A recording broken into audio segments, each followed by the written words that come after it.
Pagbasa ng salita ng Diyos mula sa ikalawang aklat ni Samuel.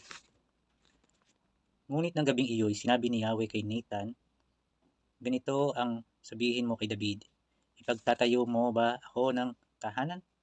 Mula nang ilabas ko sa Ehipto ang Israel, wala pa akong bahay na masasabing sa akin. Hanggang ngayon, tolda pa ang aking tahanan. Kahit lagi akong kasama ng Israel, wala akong sinabing anuman sa sinumang hukom tungkol sa tahanang Sedro na dapat kong tirahan. Gayong ako ang pumili sa kanila upang mamahala sa aking kawan. Sabihin mo rin sa lingkod kong si David ang salitang ito ni Yahweh.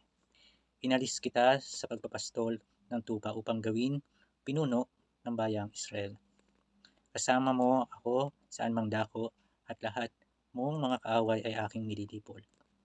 Gagawin kong dakila ang iyong pangalan tulad ng mga dakilang tao sa digdig. Bibigyan ko ang Israel ng kanyang lupa at doon ka patitirahin. Wala nang gagambala sa kanila roon. Wala nang aalipin sa kanila tulad noong una. Buhat nang maglagay ako ng hukom nila. Magiging payapa ka sapagkat wala nang gagambala sa iyo.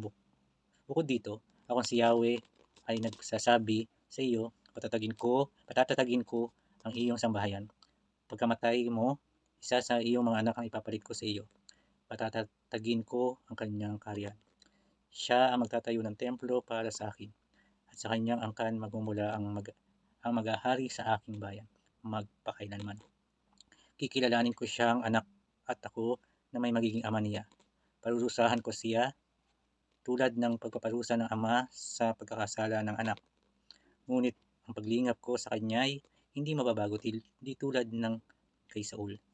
Magiging matatag ang iyong kasambahayan, ang iyong kari ay hindi magwawaglit sa aking paningin at mananatili ang iyong trono. Isinaysay ni Nathan kay David ang lahat ng sinabi sa kanya ni Yahweh. Ang salita ng Diyos.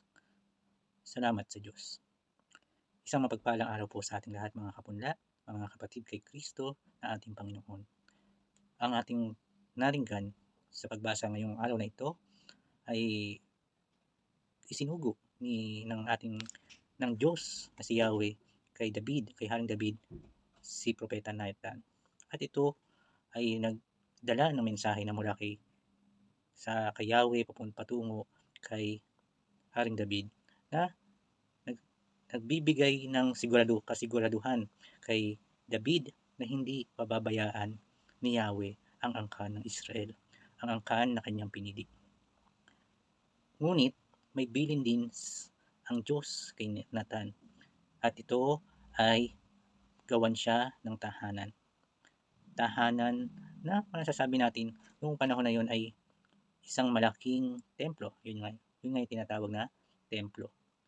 At mapapagnilayan natin ang mga pagbasa sa araw na ito sa pagbibigay ng halaga sa Diyos sa buhay natin sa araw-araw. May tahanan ba ang Diyos sa ating buhay? Hindi lang kay Haring David nananawagan or nakikipag-usap ang Diyos, kundi sa ating mga mananampalataya. Tayong mga Kristiyano ay tinatawagan at ginaganyak ng Diyos na gumawa ng tahanan para sa Kanya. Hindi ito yung tahanan na templo na malaki, mga bahay, mga palasyo, kundi tahanan sa ating mga puso. Tahanan na pwedeng taniman ng Kanyang salita. Pwedeng lagyan, pwedeng kung saan tutubo ang ating Panginoon, ang salita na Kanyang sinasabi o binibigay sa atin. Kaya mga kapatid, nawa ang ating pagbasa sa araw na ito ay maging tumatak sa ating mga puso at bigyan ng halaga ang sinasabi ng ating Panginoon sa araw-araw nating buhay. At tayo din ay maging templo, maging tahanan ng Diyos na nabubuhay magpakailanman at nagmamahal at umiibig, nagpapatawad sa lahat sa ating mga mananampalataya. Amen. Darasalin po natin ang Abaginoong Maria bilang paggalang at pagpupuri sa mahal na Birheng Maria. Aba Ginoong Maria, napupuno ka ng grasya, ang Panginoon Diyos ay sumasa iyo. Bukod kang pinagpala sa babaeng lahat, at pinagpala naman ng iyong anak na si Jesus. Santa Maria, Ina ng Diyos, panalangin mo kami mga kasalanan ngayon at kung kami mamamatay. Amen. At pagpalain tayo ng makapangyarihang Diyos, Ama, Anak at Espiritu Santo. Amen. Isang mapagpalang araw po sa ating lahat, mga kapunda.